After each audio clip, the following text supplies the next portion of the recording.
Juan, I had talked to Juan after the tour, and he said, "Hey, Mark's doing this."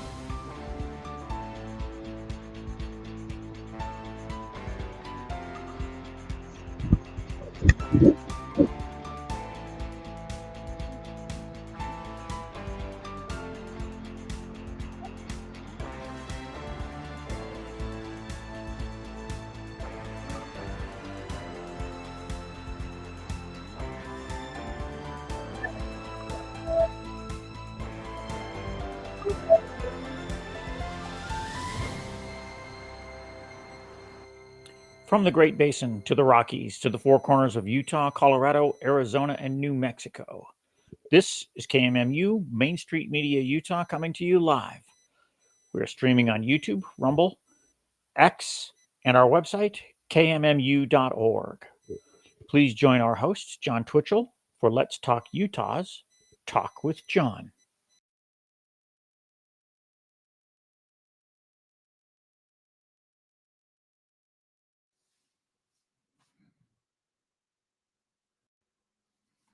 Hello, KMMU.org. This is Talk with John here on Main Street Media Utah.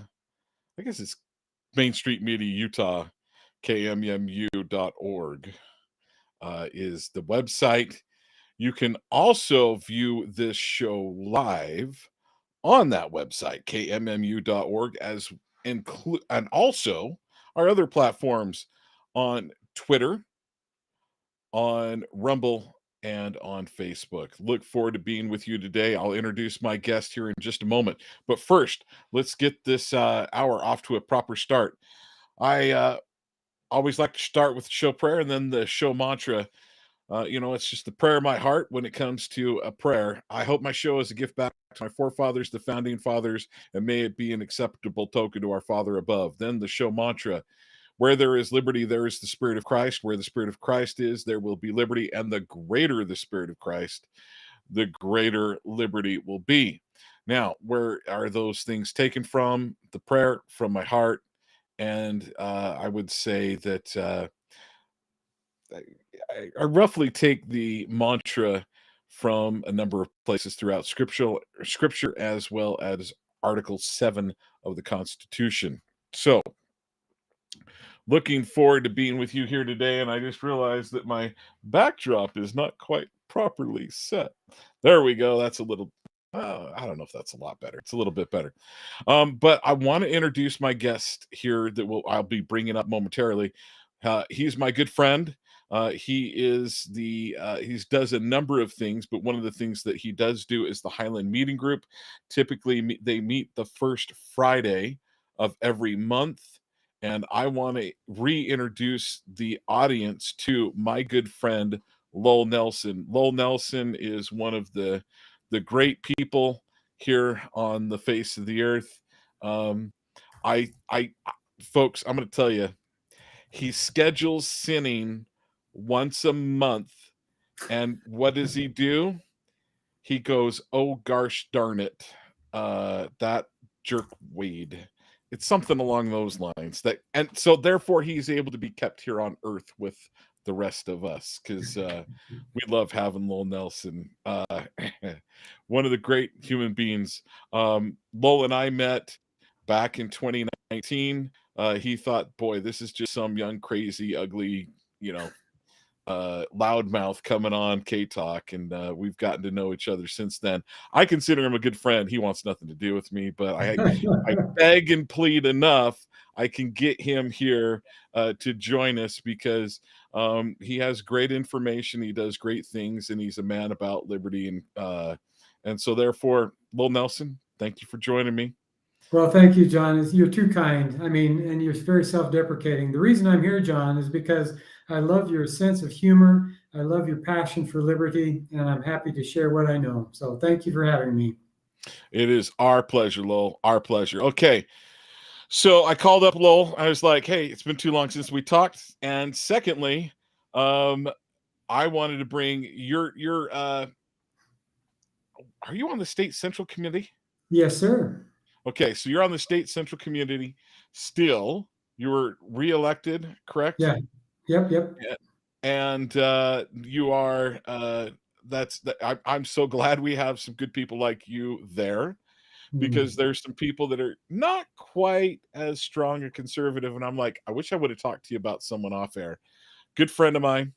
I'm going to text you a name, but someone that I've got a number of friends, and a couple of them I'm not sure if they're still there. But the bottom line is, Lowell, glad to have you joining me, and I want you to talk about what's coming up this Saturday. We have the Republican Party. It is the off-year elections, but still very important. People need to be there.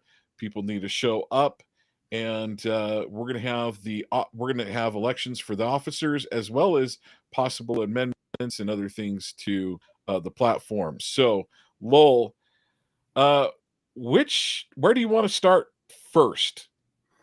Well, that's probably with the location. It's going to be at University or Utah Valley University, UVU, in Utah County. That's where the state convention will be held, smack in the middle of Utah County. And Thomas Wright, former chair of the party, is going to be he's going to welcome us. I think he's going to chair the convention, in fact, but that's going to be good. And we've got just 2 races out of the 4 possible offices that could be filled. There are 2 of them that are contested, the chair race and the secretary race. And so we could probably start by just talking about the chairman's race, and then maybe the secretary's race. What do you think? Let's do it. So, is it Rob? Oh, I forget Rob's last name. Rob Axon. Yep. Rob. I almost said Rob Axon, but I was like, then I had this fear of, like, is it Anderson?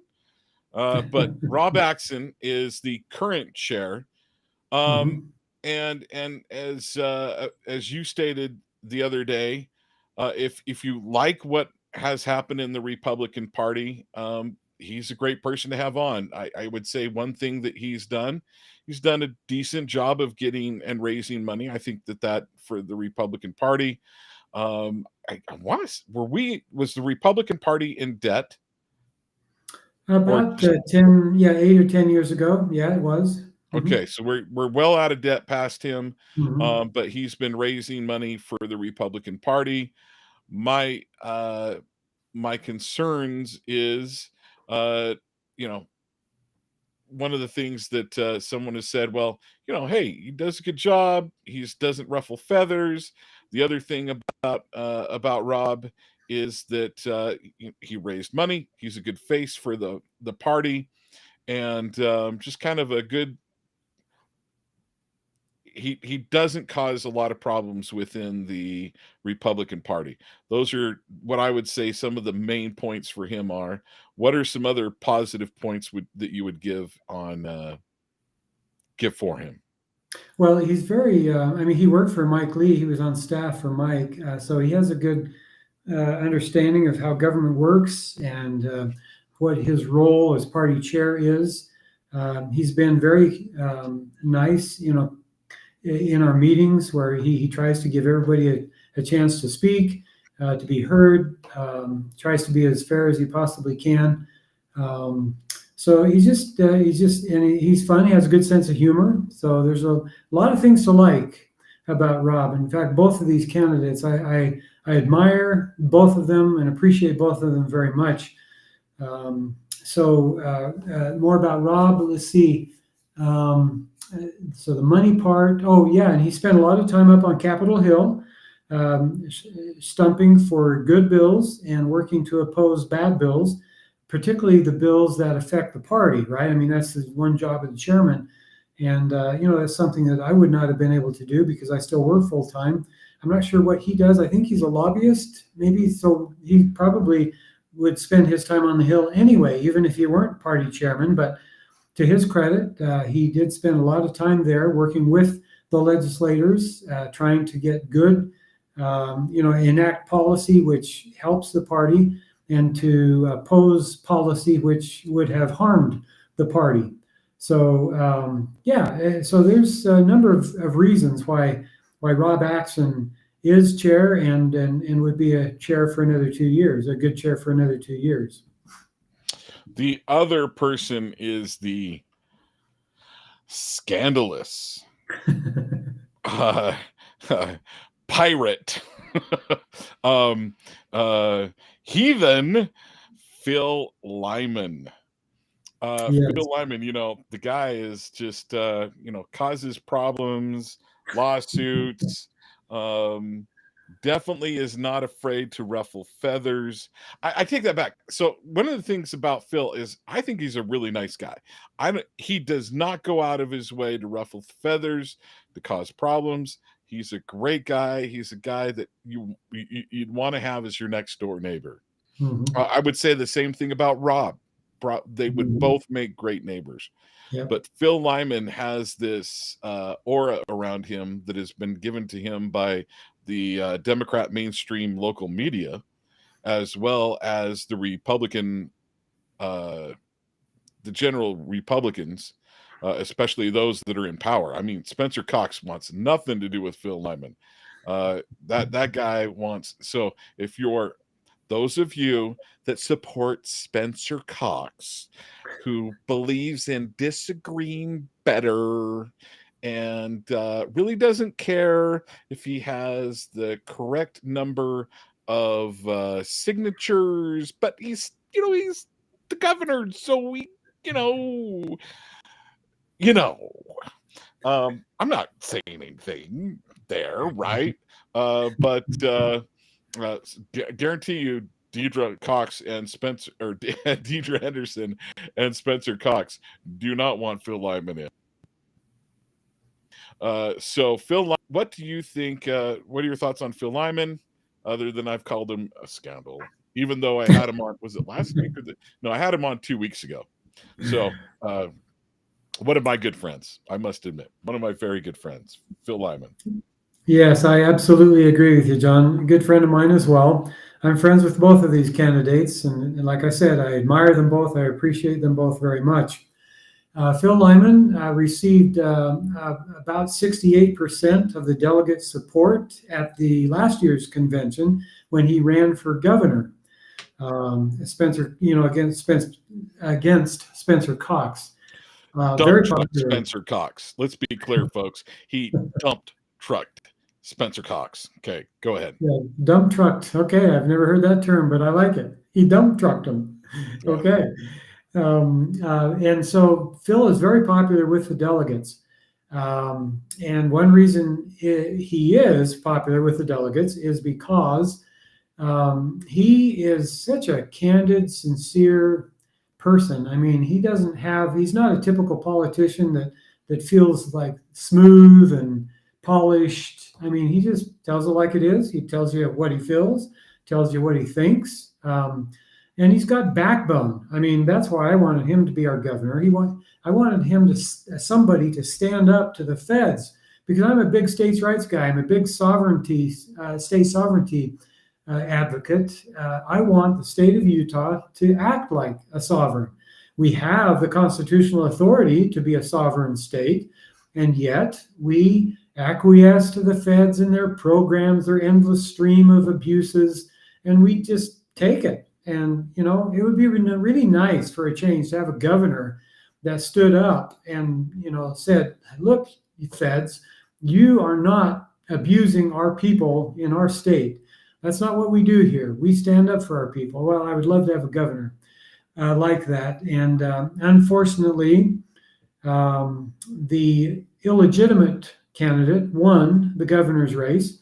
And so anyway, what I was trying to do is describing Phil. He has backbone, he has courage, and he is unafraid to take a controversial position on some issue, and therefore you might classify him as a disruptor. You might characterize him or describe him as a disruptor. Now, some people think that's bad, but I view that as a good thing. To have a disruptor, because it's all the technologies that came along, like the Industrial Revolution, that was a disruptive technology. Like computers, when it came along, it was a disruptive technology. like the internet, when it came along, it disrupted the normal course of business, and now we have the internet. So, I mean, that's what I mean by disruptor being a good thing. People in technology talk all the time about being a disruptor, and so I'm trying to bring that into a political conversation. I hope that translates okay with our listening audience, John, because being a disruptor is a good thing because it elevates our quality of life. It elevates the quality of discussion. To be a disruptor, Ron Paul was a great disruptor, for example. John, you're about to say something there, but yeah, I just wanted to point that out. Ron Paul was a disruptor. Vivek Ramaswamy would have been a disruptor. And just like Phil Lyman will be, if elected as party chair, he will be a disruptor, and that's a good thing. So you would put him on along the lines of the disruptors like Donald Trump, Vivek Ramaswamy, those Ron Paul. You would put him in that category because I was like, there's some other disruptors that I could name that unfortunately they are disruptors, but I'm not necessarily as big a fan for them. So what are some of the platform issues when you've heard Rob talk? Why has Rob said, vote, I deserve your vote? It's very interesting, John, because in the first debate they held just a week ago, the things that Phil said were quickly agreed to by Rob. In other words, it seemed to me like everything Phil said, Rob agreed with. And, and I think that was a campaign strategy to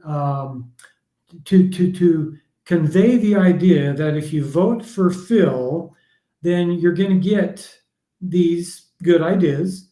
But if you vote for Rob, not only are you going to get these good ideas, but you're going to get somebody who can also raise money, who's very good with the legislators and can enact those good ideas more smoothly than Phil would be able to do. So I think that's his campaign strategy, and it's working for them. For in the minds of many of the delegates, is working great. They say that Rob can raise money, he can work with legislators, and he can run the party because of his experience. And they say Phil cannot do any of those three things. But I kind of like your contrast, John, where you can know your friends because of who their enemies are, right? And their political enemy, number one, of Phil Lyman is Spencer Cox. And so if you are an enemy, a political enemy of Spencer Cox, then you probably want to vote for Phil Lyman for chair of the party. So. Okay, so what are some of the so the main pitch is he's going to raise money. He probably can interact with the state legislature better. He says he can interact with the state legislator better than Phil Lyman. I would agree that he probably, speaking of Rob, if you want to make sure that the state, the Senate majority leader gets his agenda passed, and if you want to make sure that the Spencer Cox, the governor, gets his agenda passed, which pretty much they're the same, and you want to get the Speaker of the Representatives of the lower house here in the state of Utah, if you want to get his agenda passed, then I would say that Rob is the right person for that choice. Now, on the counter of that is, do I really want that to happen? Because, bottom line is, if you want a multi-billion-dollar stadium coming into Utah and the citizens such as myself, giving up a bunch of our state taxes for that, probably is a good idea. If you want to have a tram going up Little Cottonwood Canyon that's going to serve not many people and not really take a lot of people off the roads, but it's going to be cool because we're going to be like Switzerland in the Alps, and we're going to be really cool. And we're going to be really cool with that. I would assume that Rob's your kind of guy. Is Phil Lyman the kind of guy that's going to want to get those things done? No, Phil is not going to be the guy that gets those things done. What is Phil promoting that, hey, if I'm elected chair, these are the things I'm going to do? Okay, good question. Yeah, so one of the things that we have come to realize in the past few years is the state legislature's control over the party. They dictate what we can and cannot do. And I think it dawned on me in the last year or two that the state of Utah maintains our party's membership list.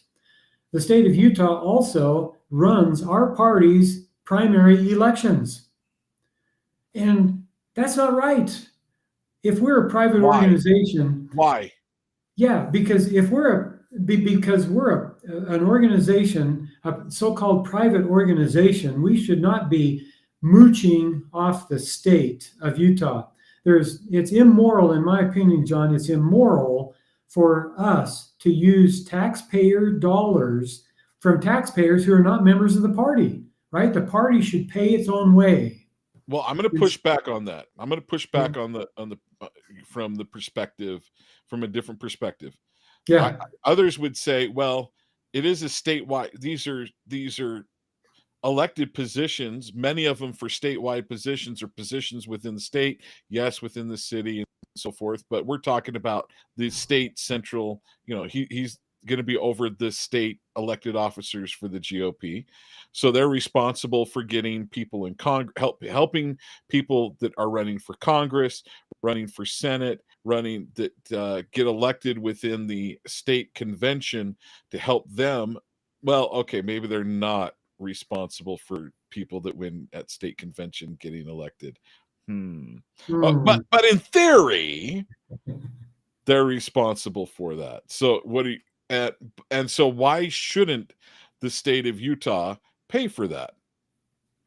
Well, there again, if the Republican Party were 1/10 of its size, if it only had maybe 1,000 members, would it be right for the state of Utah to pay for a primary election held by that party? I mean, they're just a drop in the bucket. But is it right for the taxpayers all over the state who are not members of that party to fund the business activity of that party? I don't think so. Well, I'm going to tell you the Democrats would say yes. Of course. The Democrats that vote and register as Republicans so they can vote in the primaries, they would say absolutely yes, they do. Yeah, right. Well, I believe that those two things are the connections or the nexus by which the state exerts control over the party. If we had our own membership list, we meaning the party, maintained our own membership roll, and we ran our own primary elections, guess what, John? We would be in control of the primary election ballot, which means we determine who goes on that ballot. What about HB 54? Doesn't that Senate Bill 54 from 2014? Yeah, that's a good question. But that law doesn't say anything about. Let me think about this. It says, look, if you want an R beside your candidate's name on the general election ballot, then you must do thus and such.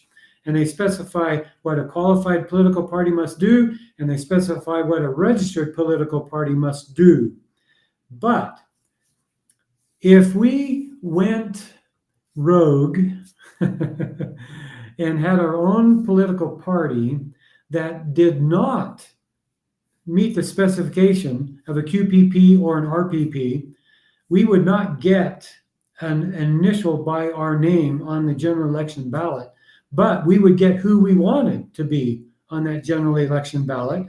And the state couldn't tell us about, what we had to do or what we could not do.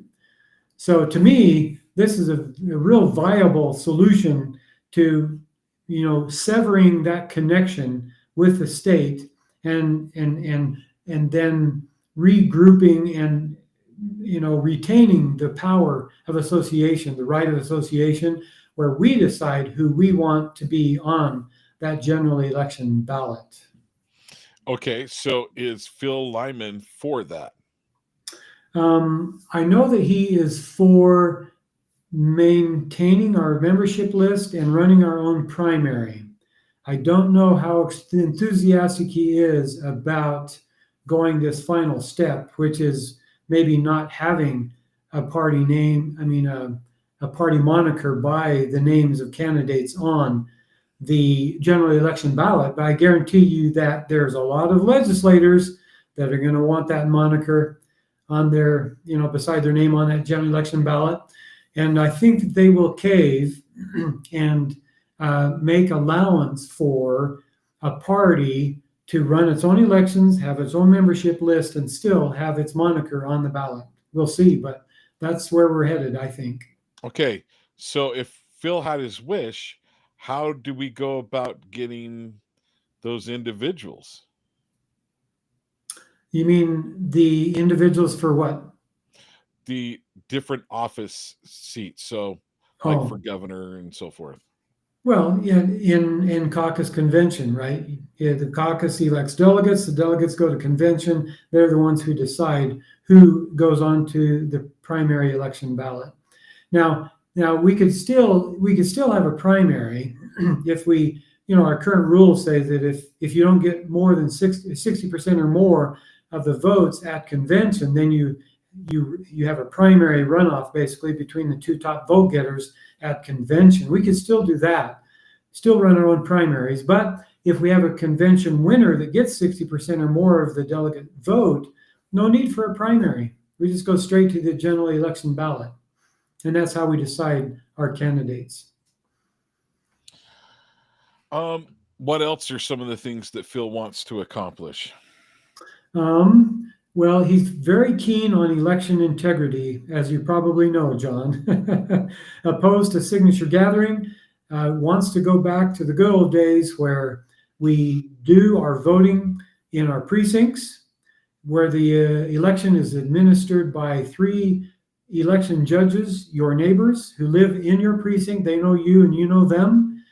It's done on a paper ballot, and it's counted by hand, no computers. If we could get back to that, I know that Phil is a strong advocate for election integrity. Now, I just described my perception or my understanding of a truly a sound election process. I don't know if Phil shares that or not, but I do know that that's the direction he wants to go because of his advocacy for election integrity. What is his thoughts on HB 54? Is he trying to get anything done there that you know of? Yeah, we would. 2014. Yeah, Senate Bill 54 from 2014. He wants to repeal that and would advocate for its repeal with the legislatures. Okay. Here's a question. Do you think the legislatures would listen to him as being Republican of the chairman of the Republican Party? Yeah, very much so. I mean, he worked effectively with legislators for several years when he served in the legislature. And so he knows the ropes. He knows how to get legislation passed. He knows how to stop bad legislation. I mean, he has been there, done that. And so, in my opinion, he is better qualified to lobby the legislature even than Rob because of his experience as a legislator. Right. I think that makes sense. So from what I'm hearing you say, if someone's like, well, which way is Lowell voting? And that's the way I'm voting. Who are you voting for? I am voting for Phil Lyman. Okay. You also said there's the secretary that's running for, there's more than one individual running for secretary. Why does that matter? Well, because the secretary is the second most important person in party leadership. The chair is the most important. The secretary is the second most important person because that individual is responsible for maintaining our membership, maintaining the addresses, for publishing the delegate lists, for notifying members of meetings, of maintaining minutes of the meetings, and so forth. That person is really key in this whole thing. I mean, when you think about the delegate list, for example, the county parties are the ones who put that list together, and then they forward their list to her, and she then can aggregates all of those lists into one list, and then makes that available to the candidates, who then run and solicit the support of the delegates on that list. So that's a very key, very important function of the party, is to make those delegate lists available to the candidates, who then reach out and solicit support from those delegates. Who are the two candidates that are running? And maybe I've already asked you this, but I don't remember. Right. So there's two candidates. Olivia Dawn is running. She served as our party secretary 2 cycles ago. And then Stafford Palmieri, Sievert is, I think, her full name. She is also running. She's our current secretary. She served as our secretary the last cycle. So Olivia Dawn went from, let's see, what's this, 25? She went from 21 to 23. Stafford went from 23 to 25. And so those two are going head to head again in this weekend. And one of them will be elected. Sievert is running on, what you've seen me do the past 2 years. I will continue to do that. In fact, I'll do it even better. And Olivia is running on the platform as what I did, from 21 to 23 is what you'll get even better in 25 to 27. For instance, one of the things that she did was she made the minutes available on the website. In fact, recordings of the meetings she made available to those who asked. She made that available. And so that's some things that she would do that, Stafford has not done over the past 2 years. So anyway, that gives you a little bit of a taste of what each of them would like to do, John. Who, if someone was to go, Lowell, who are you voting for? I want to vote the way Lowell Nelson does. And folks, you do that, you're going to be right way more often than you're going to be wrong. Who are you going to vote for? Yeah, I have great admiration and appreciation for both of these candidates, but I will be voting for Olivia Dawn on Saturday. And why? Because I think she brings more transparency to the table when it comes to Zoom meetings in particular. Some of our delegates know this, many don't, that the State Central Committee conducts its meetings. It has 180 members, and sometimes members live far away, cannot attend the meeting in person, and so they attend over Zoom. This is an offshoot from our COVID years. And so, however, a lot of our members are getting lazy, and so they just attend by Zoom rather than going in person. And that's a problem. What's the problem with that? Yeah, I do have a problem with that. I think we should go back to in-person meetings. The bylaw to enact electronic meetings was done at an electronic meeting, which is, you can't do that. Yeah.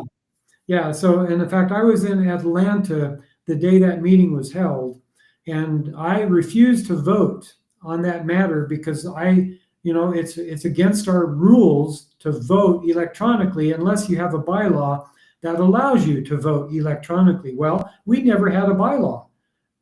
And that meeting, someone proposed the bylaw to allow us to vote electronically, but here I was, remote, participating electronically, and I chose not to vote because it's against our rules. So I obeyed our rules to not vote, and yet somebody voted for me, John.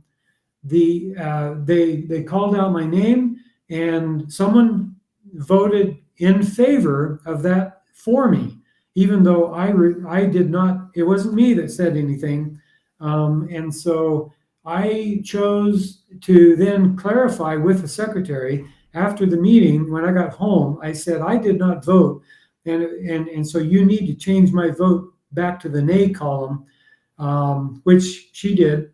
And I think that was Olivia, the secretary at the time. She changed it back as well. She should have. And anyway, that's the genesis of electronic meetings. And what I'm saying is that Olivia will make these meetings more available, more transparent, I guess. She's so darn honest that's really why I'm voting for her.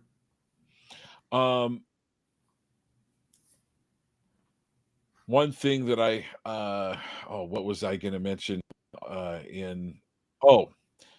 So I would say this: when it comes to how much does the secretary have to do with the agenda and how long meetings last and take?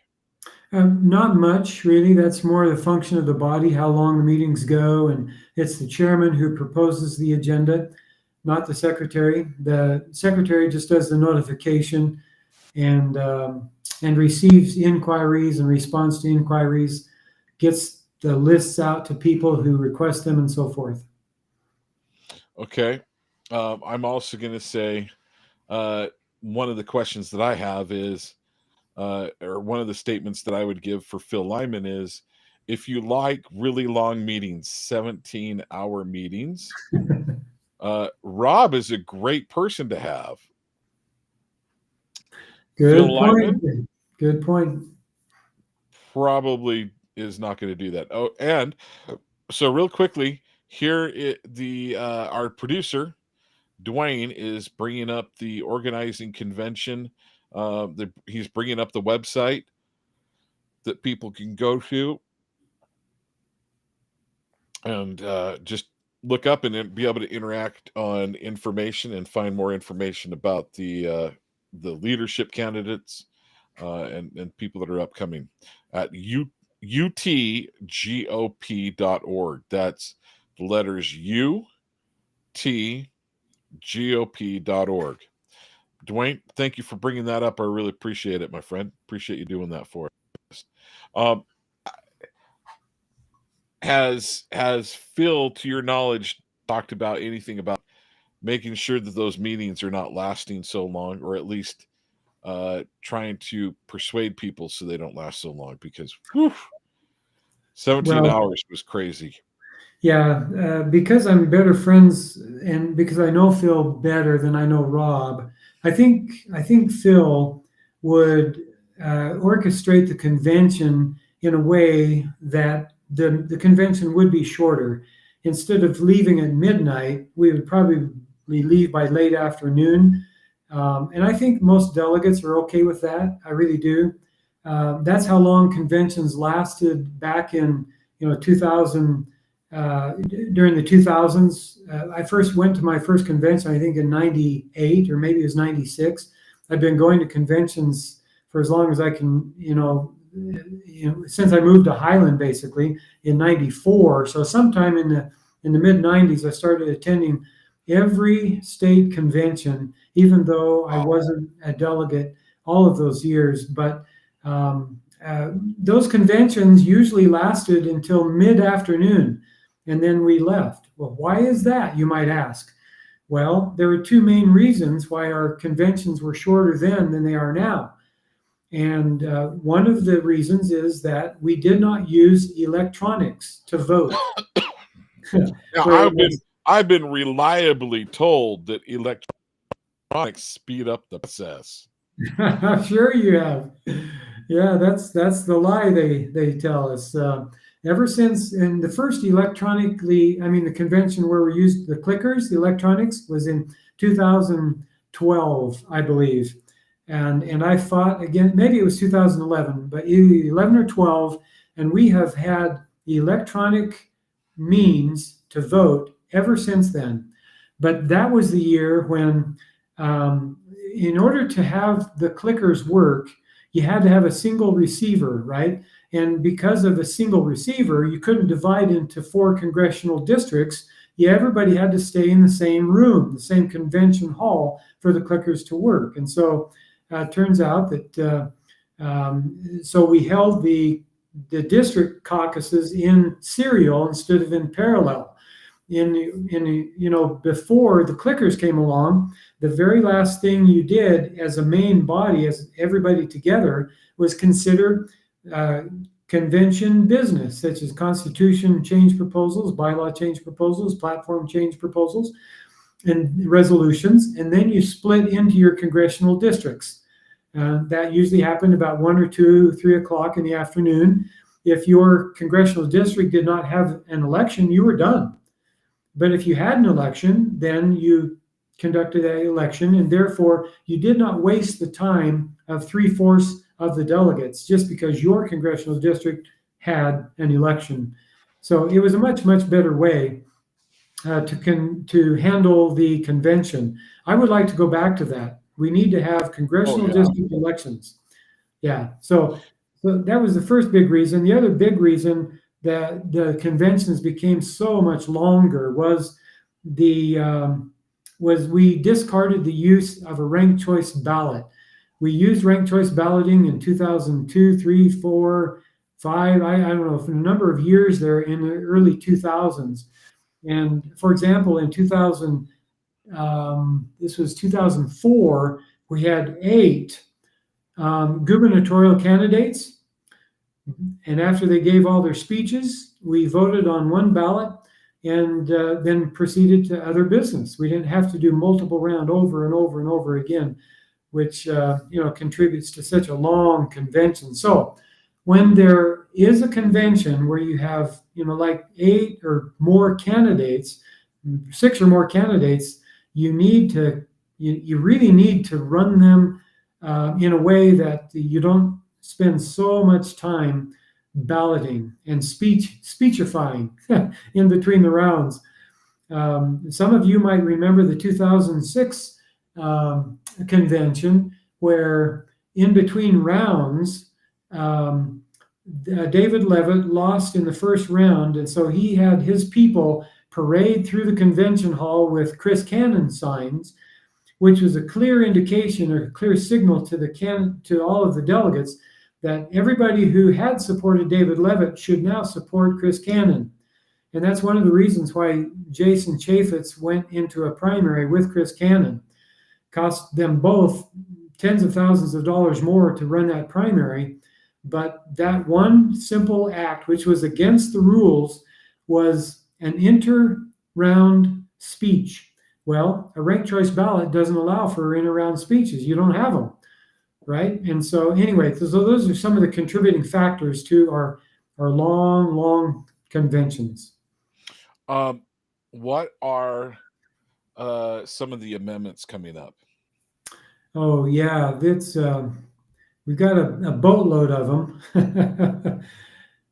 Some of them are easily discussed, like an amendment to the Constitution that would allow the party to consider platform change proposals at both the organizing convention and the nominating convention. Currently, we can only consider them during the nominating convention. So I view this as a good thing, and we need to be able to consider them at both conventions. Why? Because otherwise we never get to them. Because the conventions run so long, we haven't considered a change to our platform for over a decade, John, and we need to keep it current.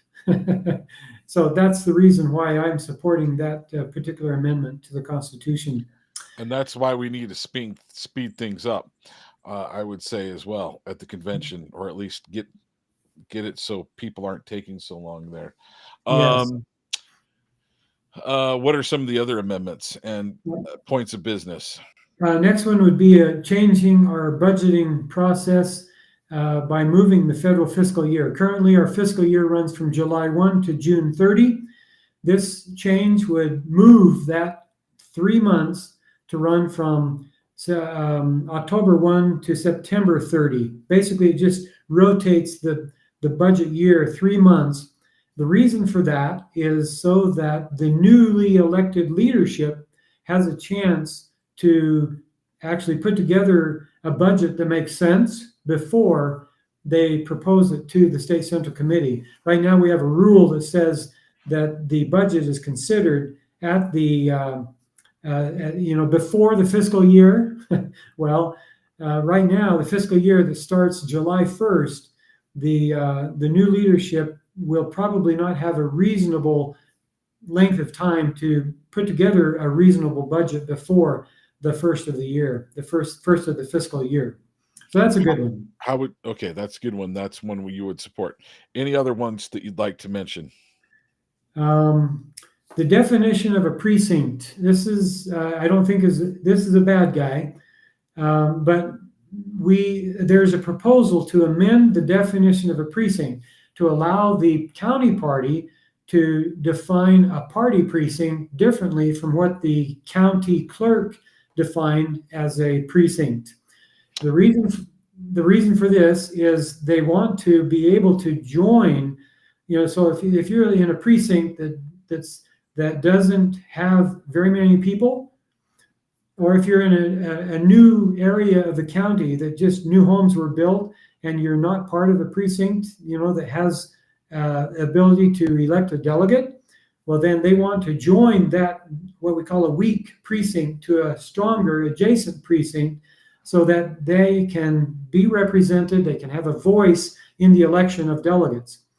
And what are your thoughts on that? Yeah, this particular proposal would leave it up to each county party to decide how to make those precincts. And so I'm opposed to this because the process by which precincts are defined needs to be uniform throughout the state. Otherwise, you'll end up with a patchwork of counties that do it one way here and other counties do it a different way. And so the people of the state of Utah, the grassroots, will not be equally represented because every county decides how it's going to be done. So that's why I'm against this particular proposal. Okay. Well, one of the frustrations that I have currently with, at least here in Utah County, is the precinct where I'm at. There are 3 precincts that combined for the state representation, and I was just when I went to the precinct meeting last year, I was like, why are we doing this? Yeah. Why do we have? Because up until that point, each precinct would have its own chair, its own vice chair, and so forth, and then it elect delegates for both the state and the county. And I was like, why in the world are we condensing these down? And like I was in a precinct when we met for caucus night just a few years ago that had like 200 people show up. So I mean, huge. I mean, we've had some huge numbers for just one precinct. Now, it's not as many people attended, but I'm just like, why in the world are we wrapping all of those into one? So would that affect what they're talking about doing? Would that affect that at all? It would be uniform. Well, no, this proposal would allow the county to do what you dislike, John. It would allow the county now to begin joining precincts willy-nilly in a way that they choose. I mean, they would claim it's reasonable, but they could basically gerrymander in some cases if they wanted to. I'm not saying that our current party leadership would do that because, that's just not in Christie's nature to allow that to happen. But there may be other party chairs that would allow that to happen, and they would claim they're doing it for good, honest reasons, and yet it would Of be course. gerrymandering, plain and simple. Yeah. When is, when do, even though they are doing it for nefarious reasons, they always find what they share with us to be fine, upstanding reasons. That's right. Well, we're kind of closing in towards the end, and when Joel Skousen is ready to join us, I'm happy for you to stay on for a minute to say, what are some things about the convention that you'd like to tell our greater audience and let them know about, and anything that you'd like to point out along the lines of what to expect, what to do, best practices for convention? I'm going to say bring a bottled water, so you can refill. But any best practices or thoughts along those lines in mind for you that you would have to share? Yeah, definitely look over the agenda and print out each one of these proposals beforehand. There are 8 proposed changes to the Constitution. There are 3 proposed resolutions. There are 2 bylaw amendments proposed, and there are 3 platform amendments being proposed. So that's 3, 2 is 5, 3 is 8, and 8 is 16. So 16 items of business here. Please, print these out, read through them, try to understand them, and come to your own conclusions about them, or call me, and we'll have handouts that explain what each of these do at the convention. Make sure you get all the handouts you can, and sit down and make some good, wise decisions about them. Just one last one I'll tell you about in 30 seconds, John. Okay, so we don't need you to get off. We don't need you to get off right away unless you've got to get going. Oh, but, okay. So I would say this. So Joel Skousen will join us when he is able to. So please don't feel that I'm going to have you say hi to Joel. I want to keep you, so we transition you over. But okay, what are some of the ones that you really want passed, and what are some of the ones? Let's start with the ones that you have the biggest concerns that you definitely want a no vote on. Yeah. And okay, so we've talked about one bad one already. The next bad one is a change to our relative Republican strength formula. Currently, we base that on the number of Republican votes cast in the gubernatorial election.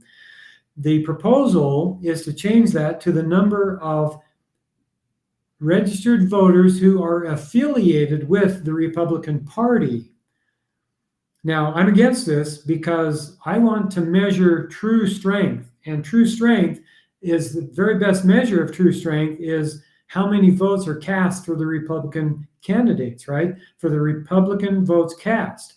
That's true strength. I mean, it takes no effort, really, to put your name on a voter registration form and decide to affiliate with some party, right? In fact, we have lots of people going around, NGOs going around, getting the people to sign up, even though they know darn well they're never going to vote. I mean, right. And so that just simply inflates the voter roll, and it's going to inflate our numbers, and it's an artificial measure of strength. It's not real strength. It's artificial. It's made up. It's fiat. And so it's also a good way that, if you wanted to make sure that you could have a few more votes one way or the other in an election, just slip them in. That's a great way to go about doing it. Yeah, absolutely. There are too many proposals really to talk about, but I think that there's a controversial one about limiting the people who can serve on the state central committee. It excludes lobbyists and direct employees of elected and appointed officials. And I'm really torn on this one. At first, I was excited about this because I didn't want legislators serving on that committee, because then you've got the people who could benefit from a change in the rules because they could get reelected more easily, right? You don't want them being the ones to make the rules. But then I'm a little torn on this, because what about the Attorney General, right? He's an elected officer. He's got 600 employees. Can none of them serve on the State Central Committee? What about the State Board of Education? They're elected public officials. Can their and what about the local school boards? All of the teachers are their employees, right? They're the ones who write the checks. Can they not serve on the State Central Committee? So I don't know. That one, that might be good. If you're yeah. No. Yeah, so I'm kind of torn on that one. I haven't decided how I'm going to vote on that one yet, John. So I don't know. That's just one more. I'll mention one more, and this is a really austere amendment to the Constitution, which I support, by the way.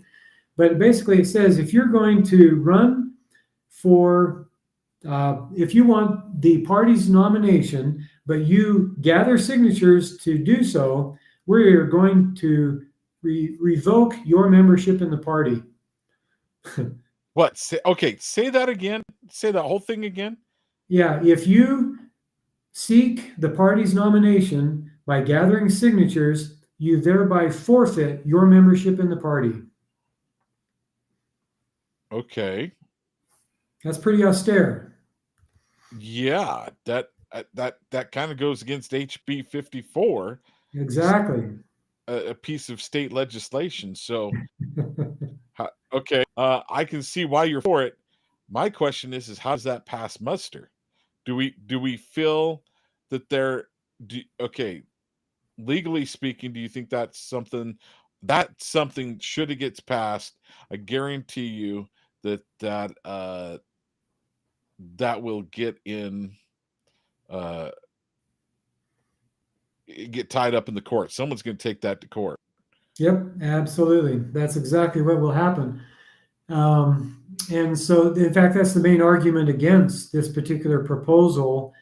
I'm going to support it. I'm going to vote for it because I'm a disruptor and I want disruptive technology to bear sway, and I want this litigated. Do we have the right of association or don't we? Does the state legislature have the authority to tell us how to select our nominees, to tell us who's a member of our party or not, right? I mean, I think that's worth litigation. So I definitely think that's worth spending money on if we've got to do that as a Republican Party. And since Rob's raised a bunch of money, we've got it, right? All right. Well, Lowell, let's do this. We'll bring on Joel here briefly. Would you please tell us about the Highland Meeting Group? First of all, thank you for joining us and telling our audience about what's coming up at the Utah convention, the state convention for the Republican Party. Thank you for sharing that with us. Can you please share with us also about the Highland Meeting Group? Yes, and thank you, John, for having me. It's always fun to be with you. The Highland Meeting Group is just a group of common, ordinary citizens like you and me that meet in the city of Highland on the first Friday of each month, 10 months out of the year. And we invite speakers to address political topics and also preparedness topics. That's our main two foci, right? Preparedness and politics. And so we have had the gardener Caleb Warnock on talking about gardening, for example, because we view preparedness as one of the most important things that we can be doing. We have had, we talk about foreign affairs too. Brother Joel Skousen has been a regular at our meeting every December almost, although last year he spoke to us in October, but usually every December, Joel is kind enough to come to the Highland meeting and talk about the world affairs. He publishes a brief called the World Affairs Brief, which I know your listeners know all about. But Joel comes in person and talks to us about the things that are going on in the world that we should be aware of and concerned about. And so he always draws the biggest crowds to our Highland meetings. But we've also had David Pine talk about the world, about the wars going on in the world from his perspective, and also Chris Herod talked about the conflict in Ukraine from his perspective. And he's married to a Ukrainian woman, and so they have, each one of these three individuals has great insights into these conflicts going on throughout the world. So we talk about politics. Sometimes we have legislators come and visit with us. Panel discussion. We have sheriffs. We have county commissioners come and talk. But I don't know. So that gives you an idea, John, of what we discuss in that Highland meeting.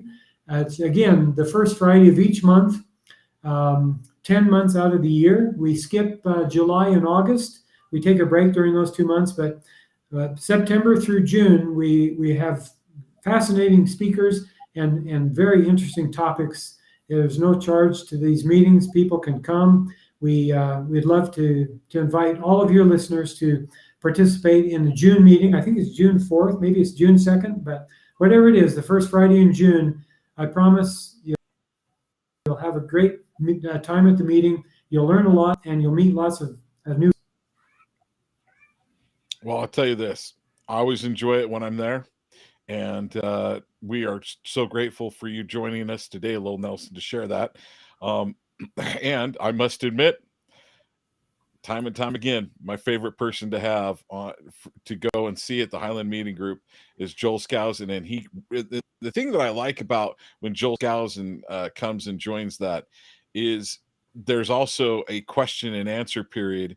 And so you can ask questions that are specific to Utah or specific to your interests, and he can really dive down and give some answers and go into some greater detail and greater historical detail of why he is giving answers than he does in his brief. So you read his brief.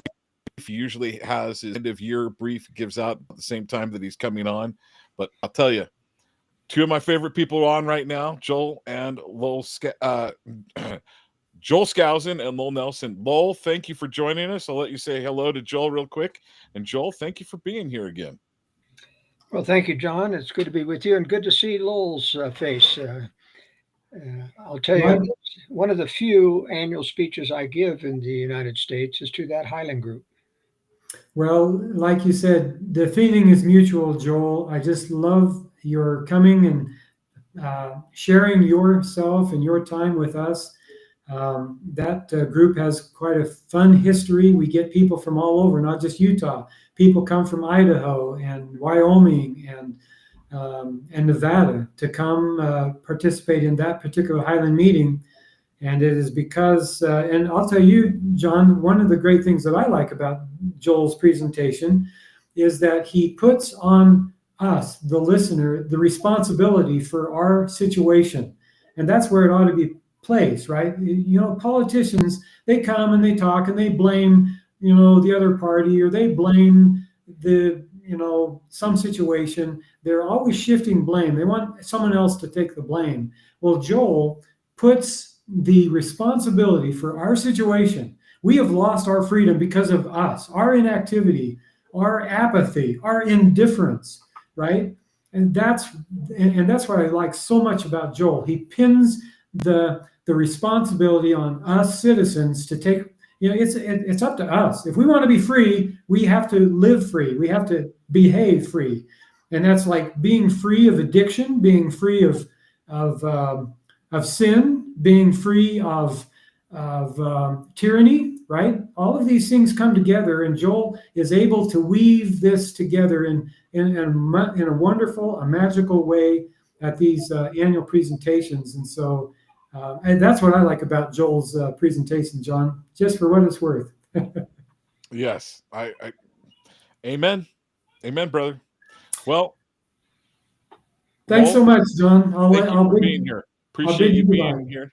And we'll talk to you soon, brother. Take care. Okay. Thanks so much. Goodbye now. Thank you. Bye.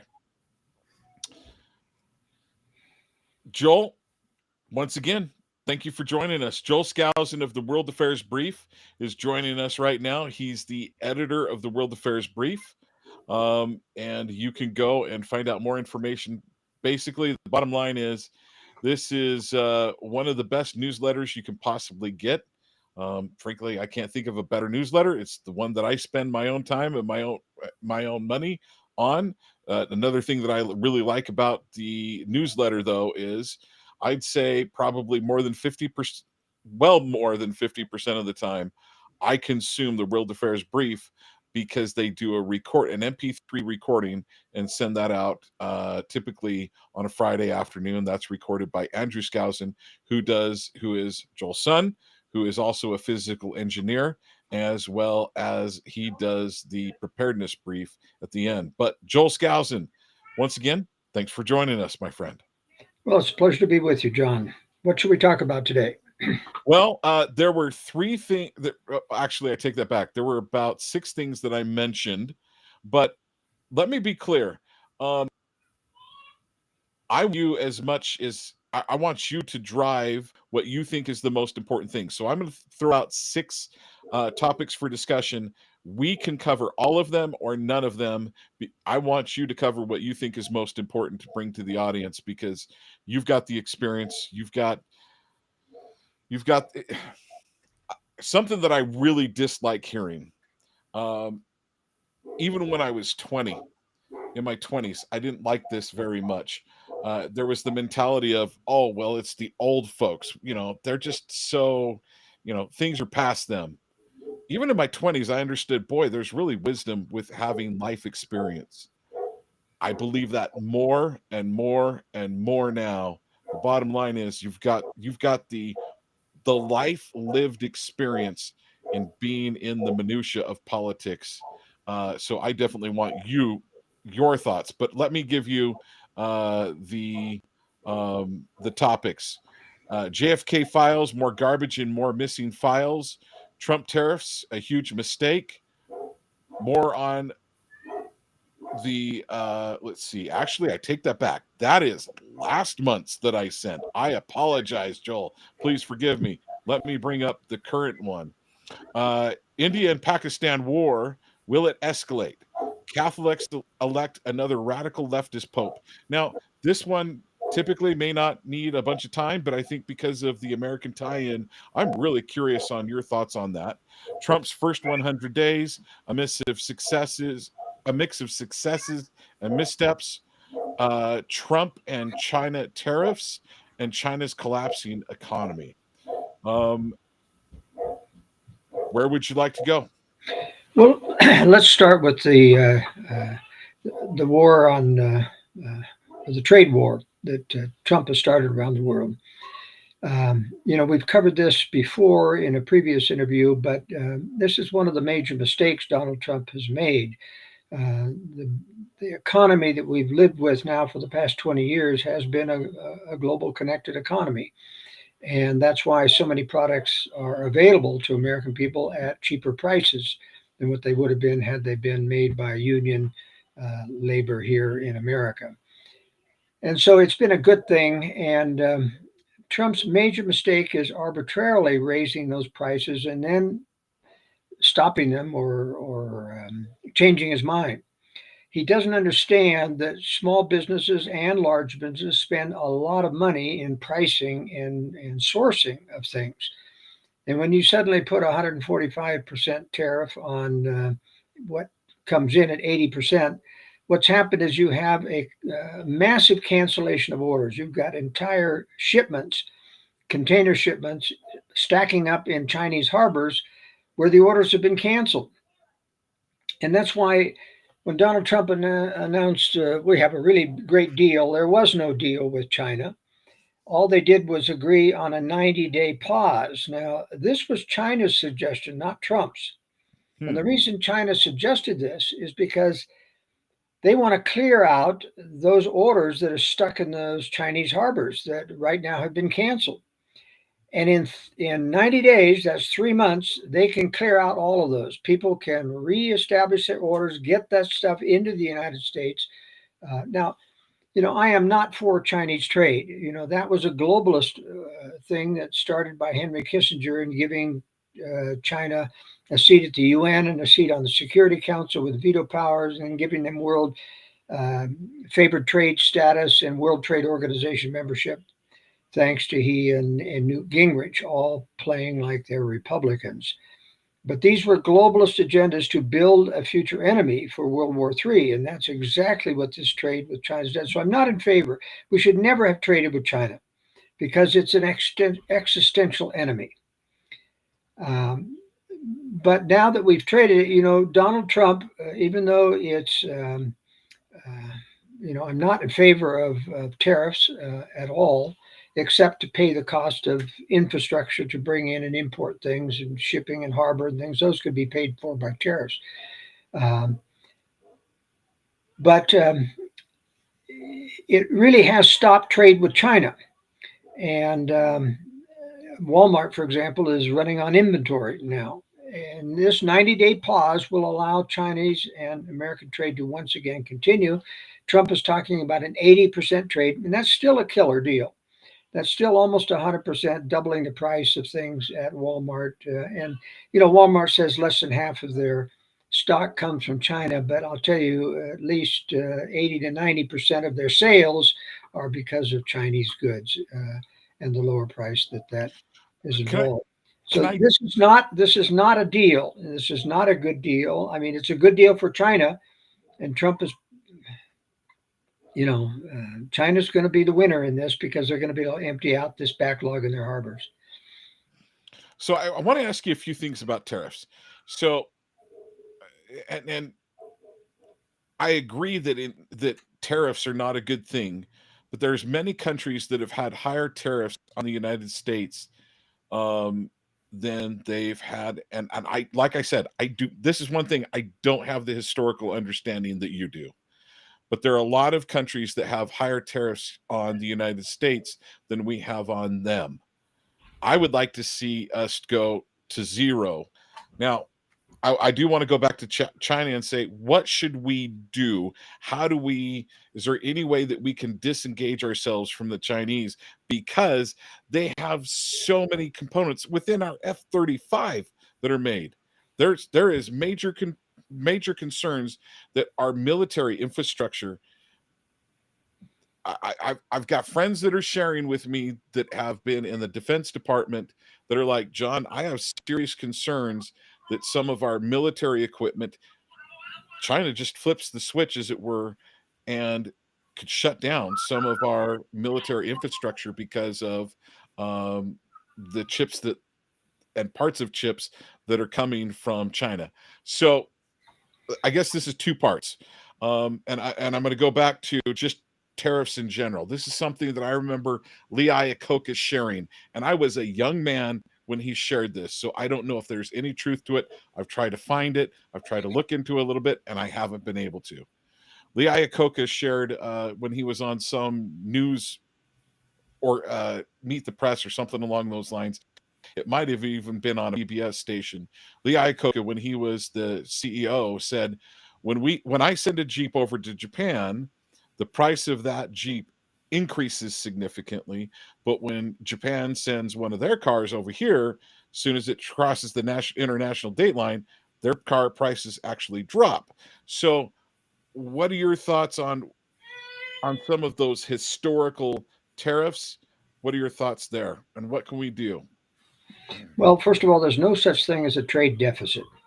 In other words, you're not penalized because you import more than what you export. In other words, we buy from other people. Every trade is a win-win, or otherwise it wouldn't go. I mean, even if it's at a higher price, people want it because they want it, and they're willing to pay the price that it is.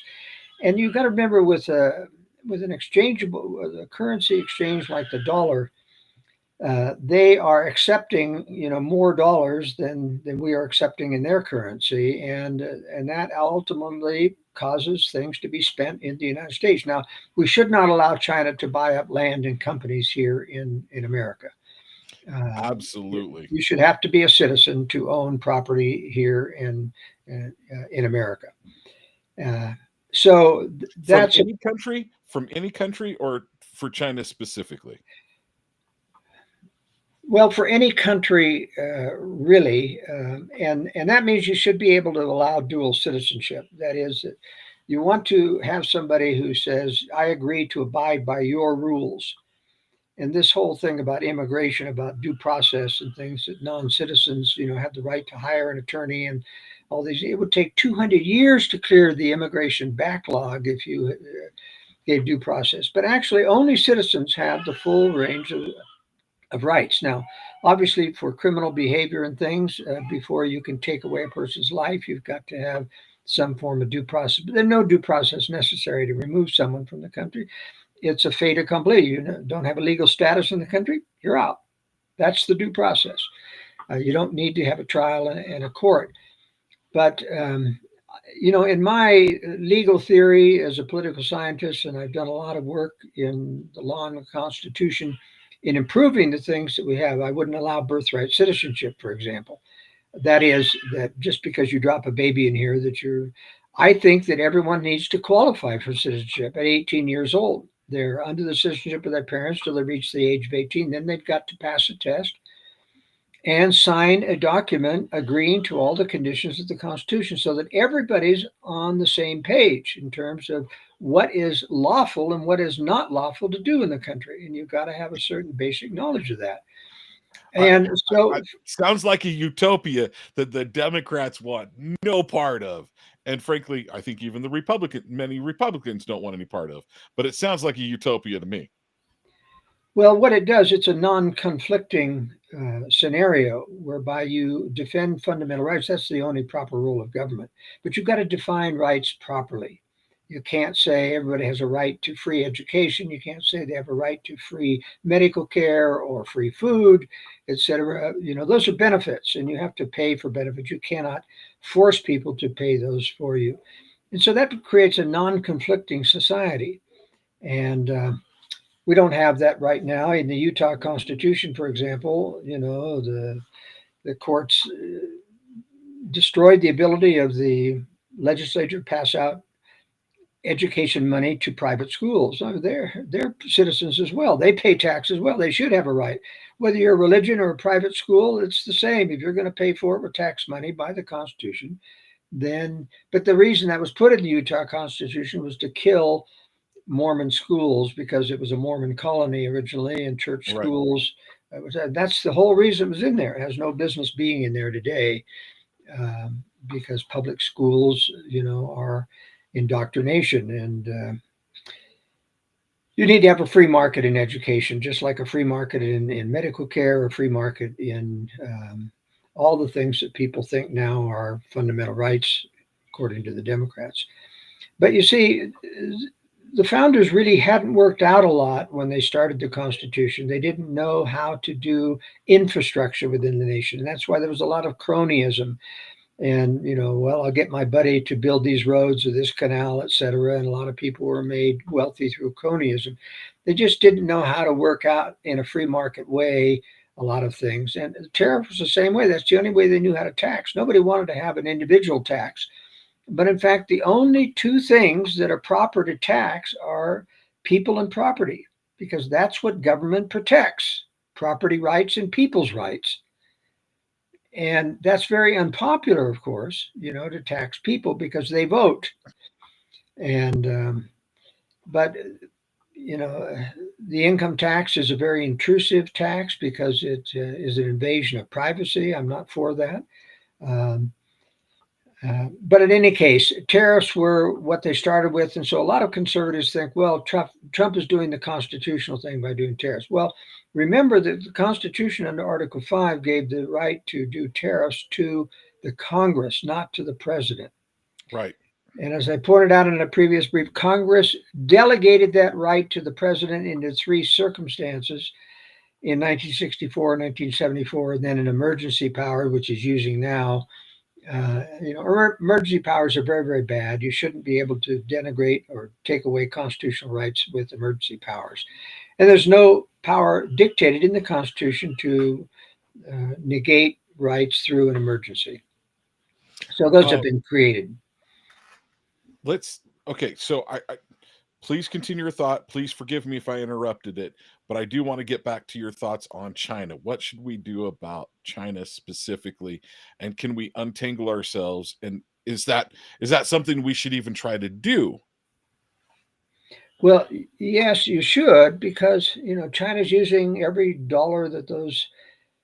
That's where they get their technology. You're required to turn over your technology as a condition for doing business in China, and a lot of these companies are related to China and the Chinese Communist Party, and the money that they're reaping there, and the technology is going into the military buildup. So it's an existential threat. The proper thing to do, of course, is to say no trade with China, period, because it's an existential threat. Now, the problem is now that you've become addicted to 80% of consumer goods come from China, that presents a real hardship to Americans. And so, we probably, it's hard to, how do you unravel that? Tariffs would do that, actually. The 145, it was going to stop Chinese imports, essentially. And in fact, he went one step further and he changed the de minimis tariffs exception, the loophole. It's not really a loophole. It means that anything less value than $800 can ship tariffs free. That's why you could order something on eBay or Amazon or other thing and not have to pay a tariff, because an individual orders less than $800 and you don't have to pay it. And Trump eliminated that as a so-called loophole. Now, that probably would have been a good compromise to allow the de minimis loophole to exist so that individuals could still get Chinese, but the major corporations like Walmart wouldn't be able to import anymore. Every one of those things would be over $800. And so it would allow for an easy transition away from that thing and induce people to come back and start. As one person wrote, I saw a very interesting article. He said, things never go back the same once they get bad. You just never return. So there's never going to be a new golden age for America. In the first place, American corruption now is its highest level ever in terms of intellectual and thinking and spiritual corruption. All of it's very, very bad. A country that is corrupt can never get back to what happens during the Liberty years, when we were a good moral country and generally people listen to conscience. So we're never going back to the same. And even if companies come back here, the only reason they would come back here is the inducement that we can charge higher prices. With tariffs on there, there's no competition for us.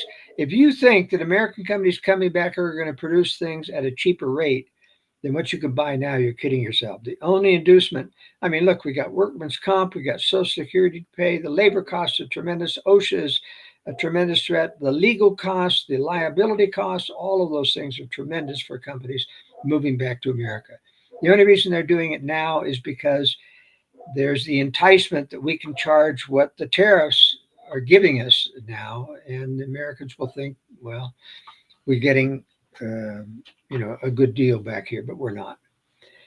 So what would happen, and the better thing would be to switch from an existential enemy from China to other countries, and a lot of that has been happening. Unfortunately, it's been done by China. China's been starting companies in Myanmar and Indonesia and in other places.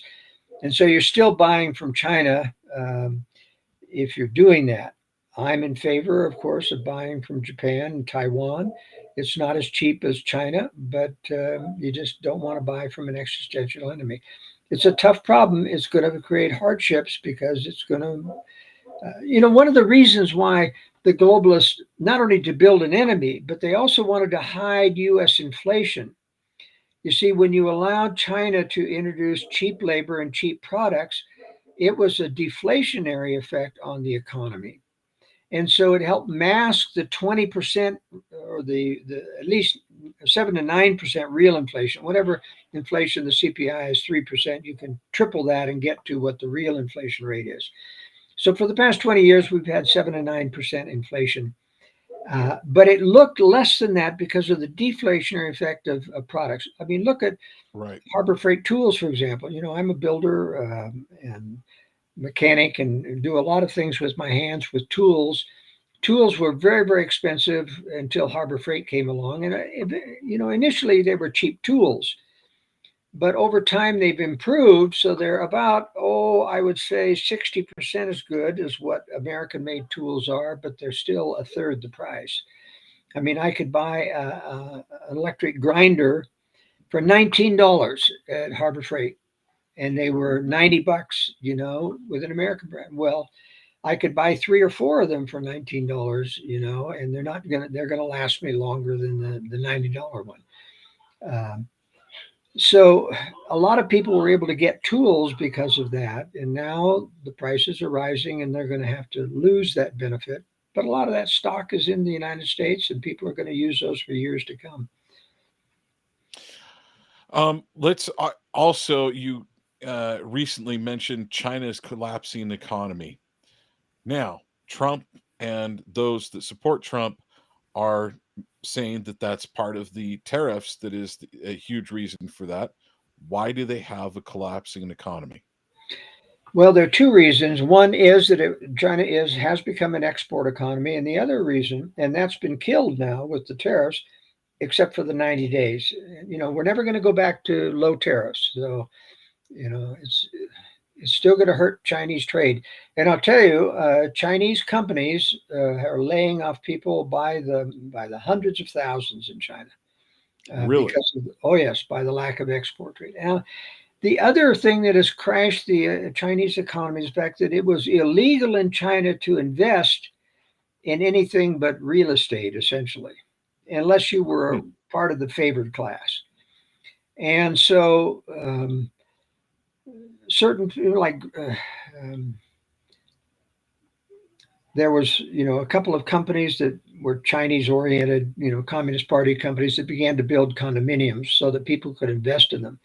There was nobody to buy these companies, but there was a ready market for them. The ghost, you're speaking of the ghost cities. That's right.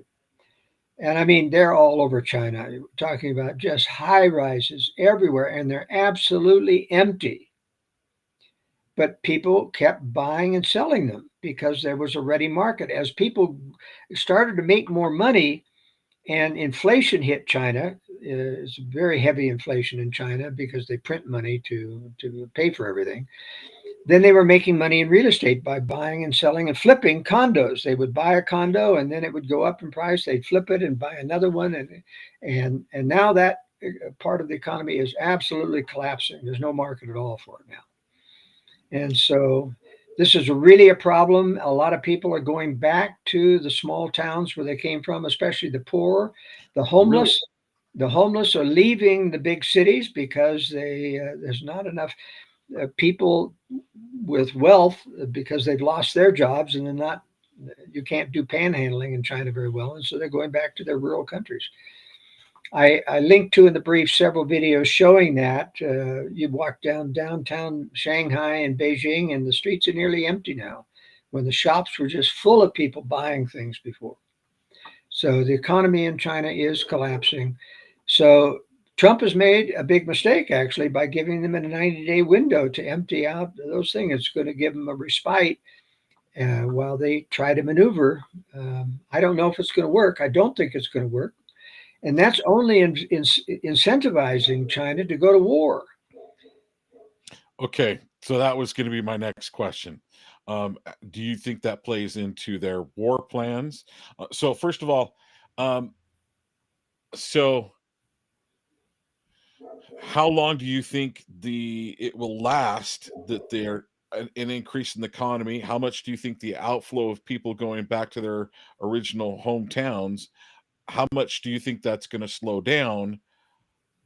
But one of the things that that has just been in the back of my mind with the one-child policy, and so many of those children are male versus female, we are now okay, so from what I've read and what I've seen, the numbers that they've reported in the past on their demographics and how many people actually were in how many citizens they have been false reports, and that the numbers between the men and women are even greater, but there's millions and millions of more men.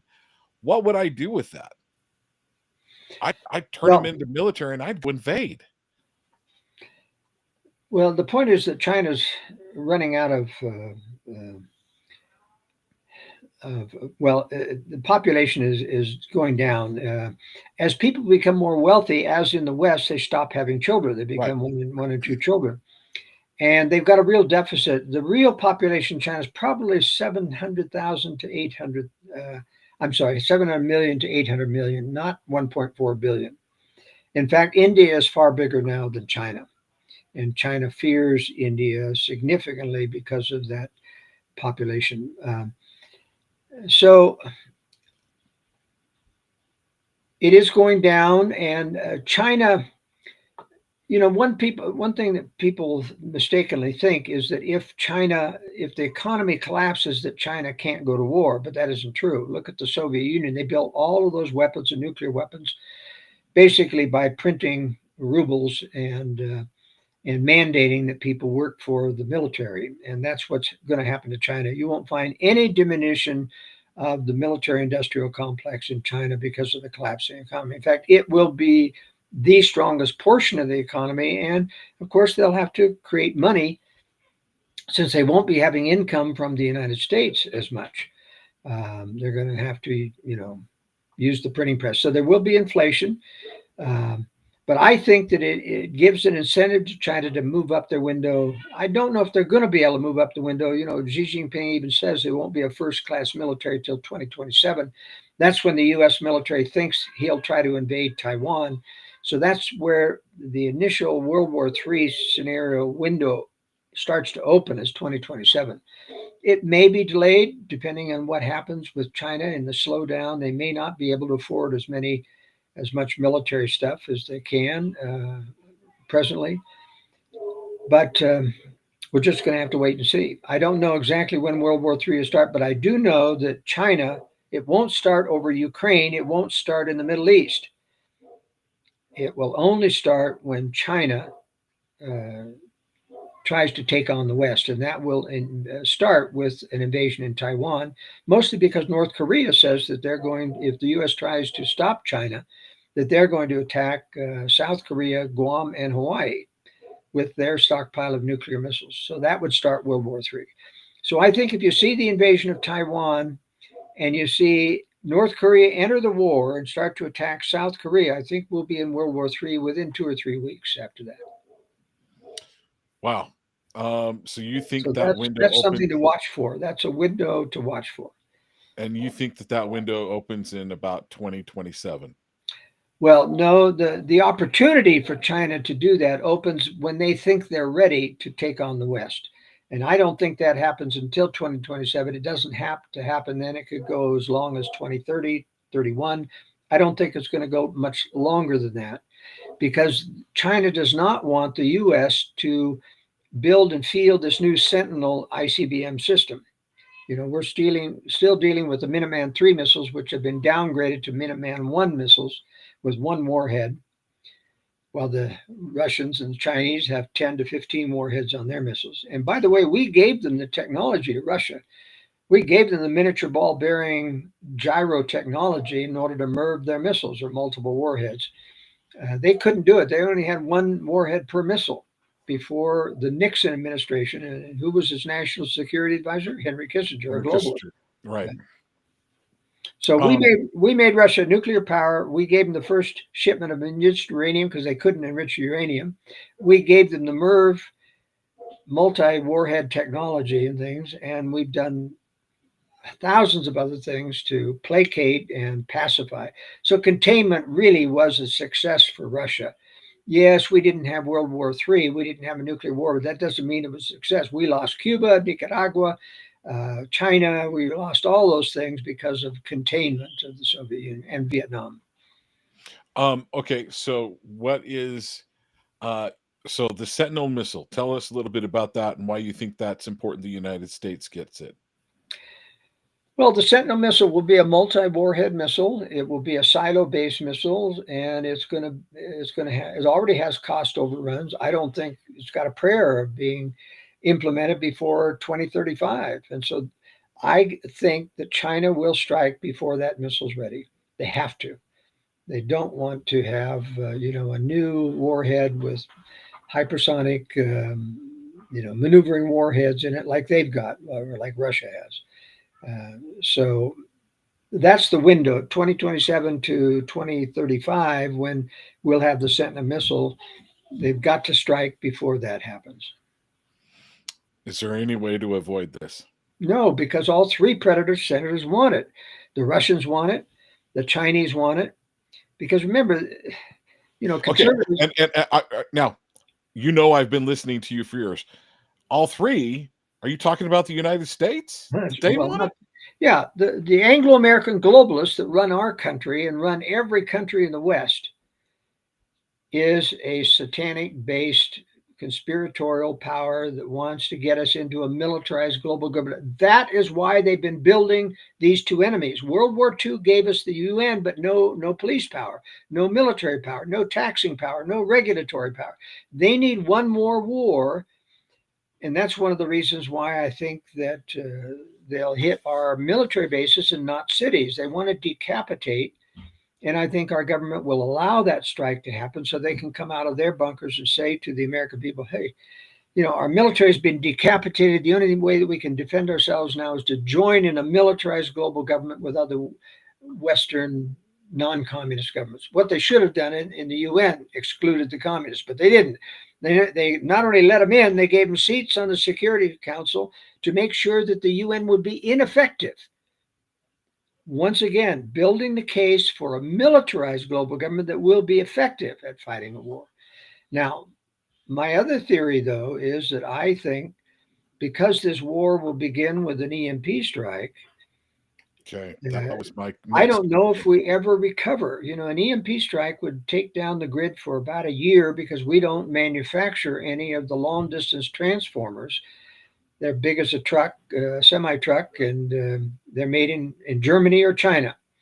And we're probably not going to get any, to replace. And so we definitely won't get any from China. No. So you can imagine what a famine-like environment of constant pillaging, and we'd probably lose 50 to 60% of the people in America. You think it would be that little? Yeah, human beings are fairly resilient. I mean, it won't be pretty, it won't be fun, but you've stockpiled. There's an awful lot of stockpiles in this country as a wealthy nation, and people will pillage for months and months afterward until it's all gone, and then they'll start to die of starvation. But when you have all that hatred and discontent of people, pillaging other people and rape, murder, and robbery and killing other people, I don't know how you forgive that type of a thing. And you're certainly not going to have a World Economic Forum AI robotic society. That takes a constant flow of electricity, a constant stable humanity with good intentions.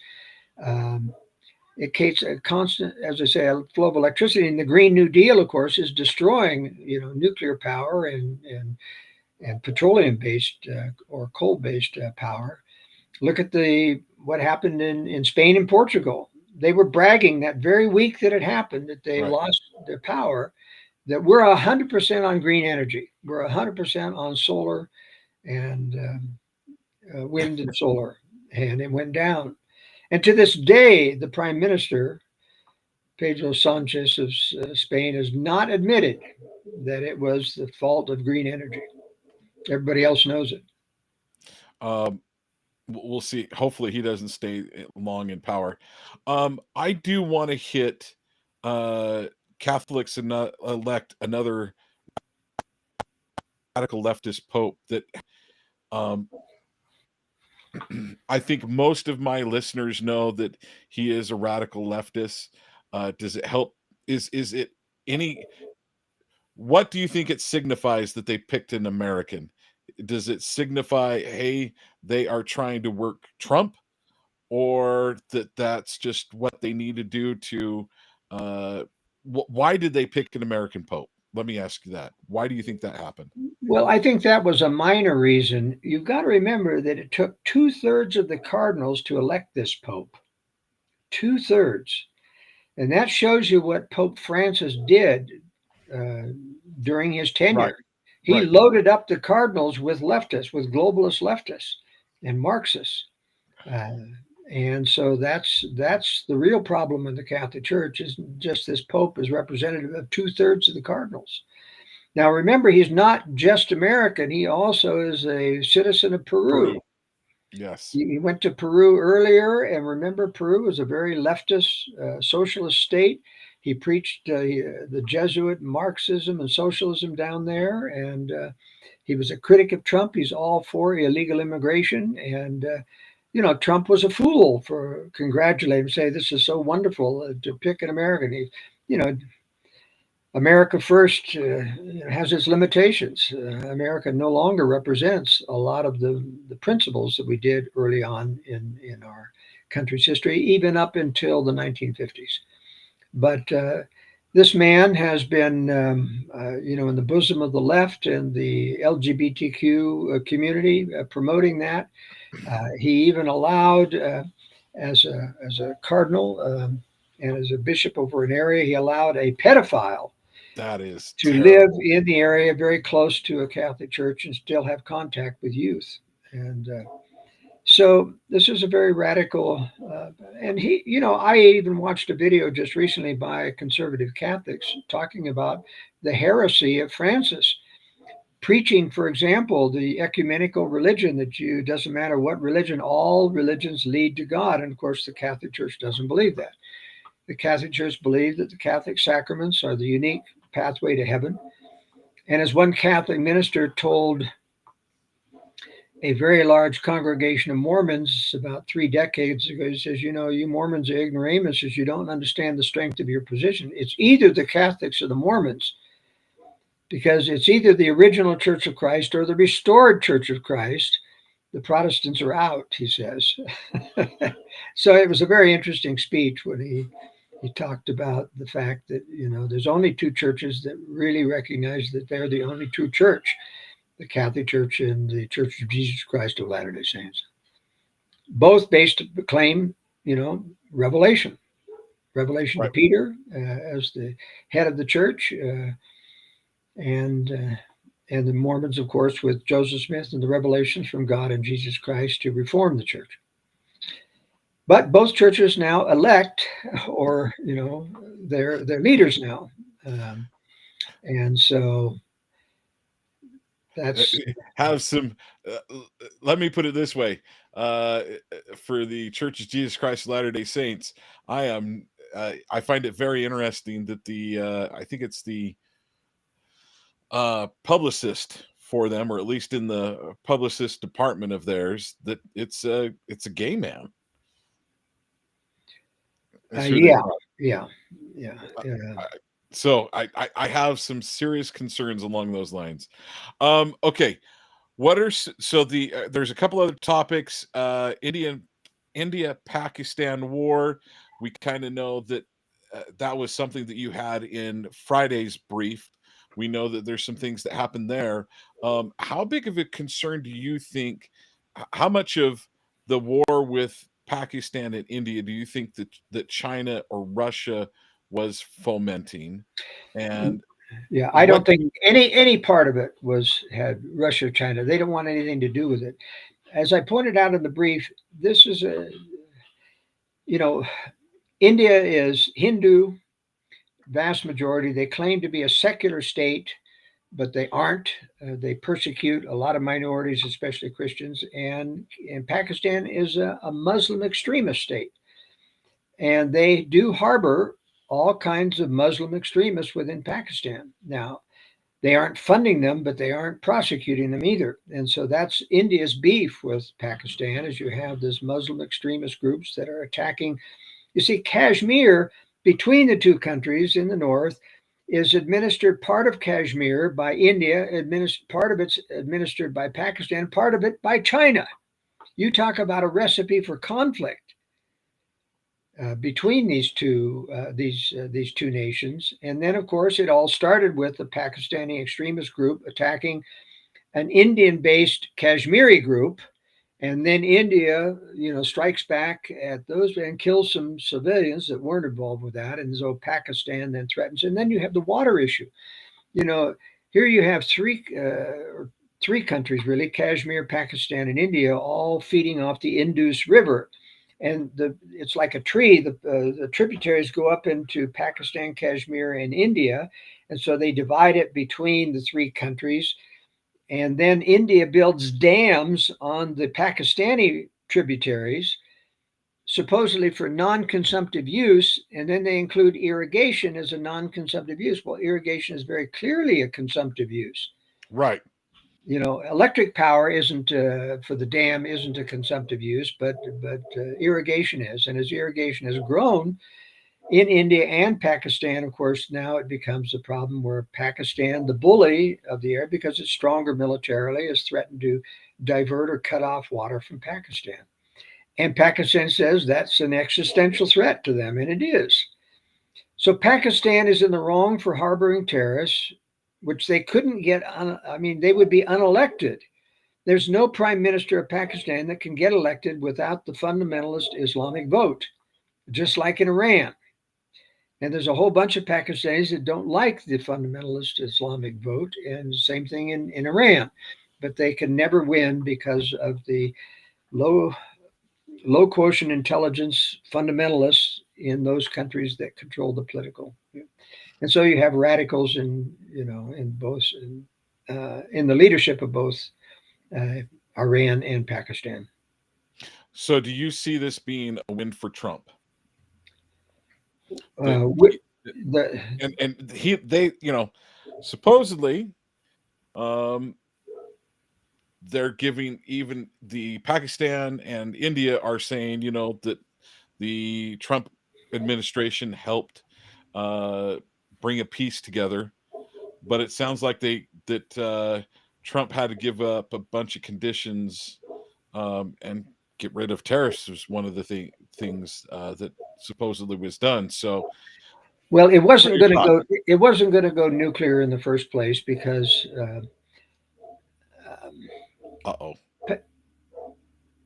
Pakistan could, in fact, lose a war, would, in fact, lose a war with India. India is stronger militarily.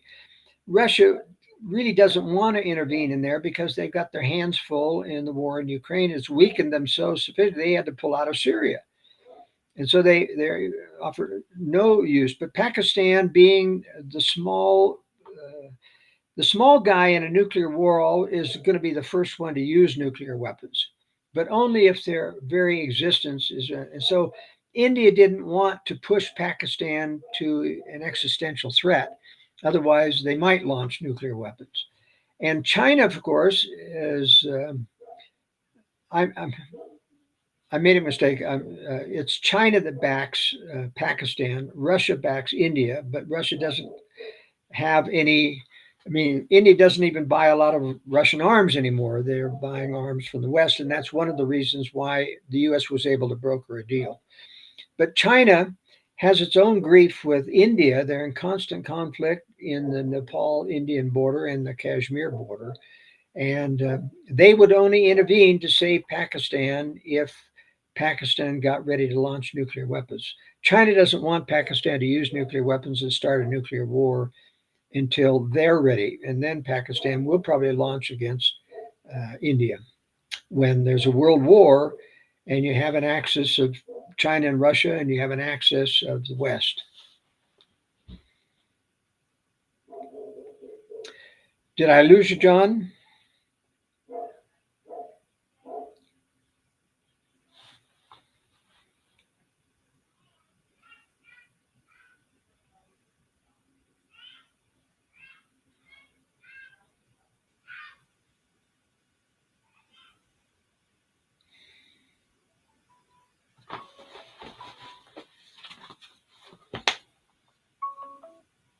Hi, John. Did I lose you?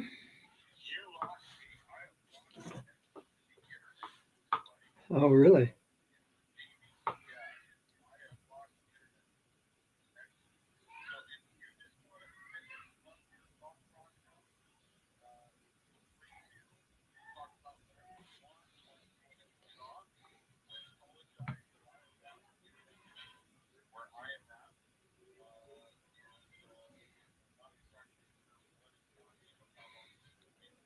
Okay, I will alert your audience to that. Thank you. All right. Okay. So we've lost John. His internet has ceased working at his particular house, and so we're going to end it there. And hopefully, we'll have some better news to talk about next week. Thanks for everyone.